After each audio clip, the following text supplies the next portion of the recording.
Gaur proposatutako gai hau ez, interneten osasun arlon dagoen beste informazio bila edo influenzerrei entzuten eta bar, eta obsesio puntu hori osasungarrian behar eta zuzen elikadura horri badauke bere izena. Da, obsesio bat, muga nun dago ez, muga hortatik aurrerako obsesio horri esaten zaio ortorexia. Orto da zuzena, ortomolekular, molekula zuzena, ortorexia kasu hontan, obsesioa, mania, hortarako, bai. Obsesio ez ezagunetako bat bezala hartzen da. Gure artean barneratutagoa ditu, entzunegoa ditu alde batetik anorexia. Bai, bigorexia.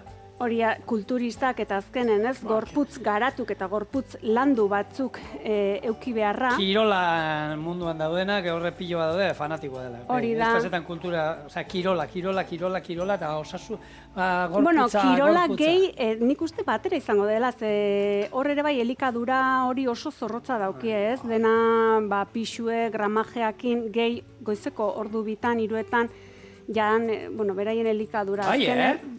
Bai, kulturistak eta bai, azkenen beraien lana da, horre zinga sartugu. Beraien kirola da, eta hola entrenatzen die. Kompetitzen dutenak eta hie, bai. Bai, edo kompetitza sartzeienak. Azken finen amaterrak lehenbiziko eskilera edo lehenbiziko pausu bat eman behar due. Ni parkamen eskatu. Gero daukegu tanorexia. Tanorexia da azala beltzarana, ez? Zenbat eta beltzaranagoa behar, gero ez daki nola izena du, horrek egoten dina beti sartzen nola da horrek solariunetan eta holan... Bai. Urte guztia moreno egoten dina izaten. Bai, hortza txurik, orduan badaude hainbat eta hainbat holako obsesioak. Gero guke gurea kontatu genezake, zu badokezo holako mania edo obsesiorik, zuk ez dakit adibidez, egun bat ez entrenatzeagatik zeo gertatzen zaizo? Lehen bai, lehen gaizki eroten nuen. Oin 3 egun ematen baitiote zerrin gabe, bai. 3 egunetara. 3 da topea, orduan zure eskala hori jetxin da pixkat. Bai, jaena izan zia, ez?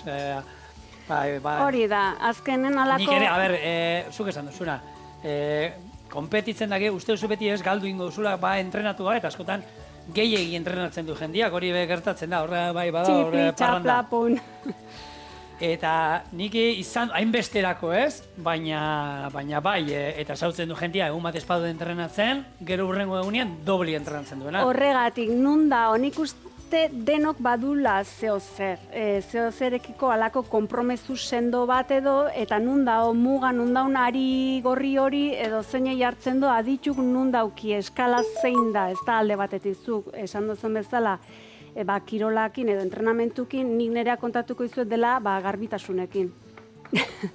Oain nahiko relajatu naiz, pixkat, baino bai.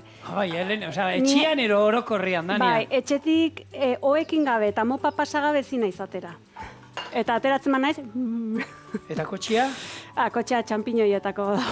Vale. Bai, etxia... Etxea, eta kristalakin edo beirakin ere, bai. Hor da... Error, etxean ez ditu kristala garbitzen. Zolan udarako eguzkia gutxio sartzen da, ez da berotzen egin beste etxia, bizilagunak ez dizu ikusten, eta pixkat hola opakoak. Opakoak. Bale, kaso ingo izot eta hasiko naiz pixkeka. Hasitan nago, esan dakoa, nik bizitzan zehar denok zehozenren obsesioa izango du, edo, eta gero gauzetan neurri hartzea edo konturatzea. Badakizu obsesioik arraronak ez, agian ez hola pasatzeienak gainetik edo ez gana konturatzen edo ez daudenak aintzat hartuta hauek bezala, kirolana, garbitasunena, janarina eta bar, tatuajea.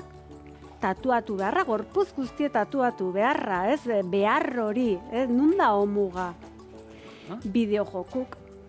Zenbat ordu bideojokutan jolasten eta gaur egun gazte jendeakin, pentsa, hemen izan zen, Ainara de Miguel gogoratzen, horrekin gaina lotuta dau nomofobia, non mobil, ez?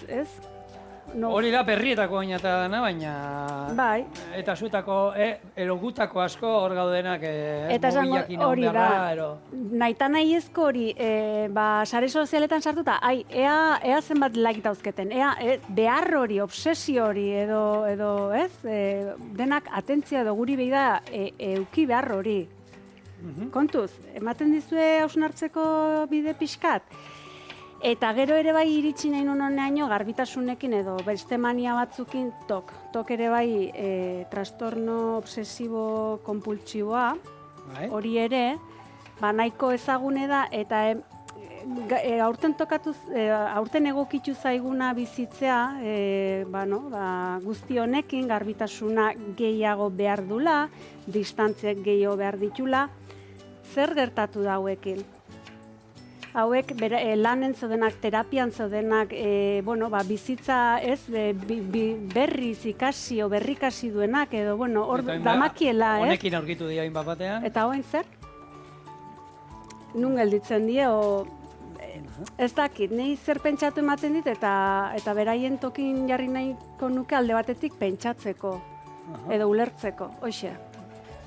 Gai serioa, baina, egunerokotasunen dagoena, eta, zeinek ez dauka, norberatik hasita, norberatik hasita, olako zerbait, ez? Eta zuek gurekin empatizatzen baldin baduzue, eta zuek ere olako obsesio, mania, ez dakit nola kontutan neuk, behar baldin baduzue favorez idatzi txorienea bildua eitb.eus edo gutun bidez txoriene Miramon Pasealekuea 172 Donostia.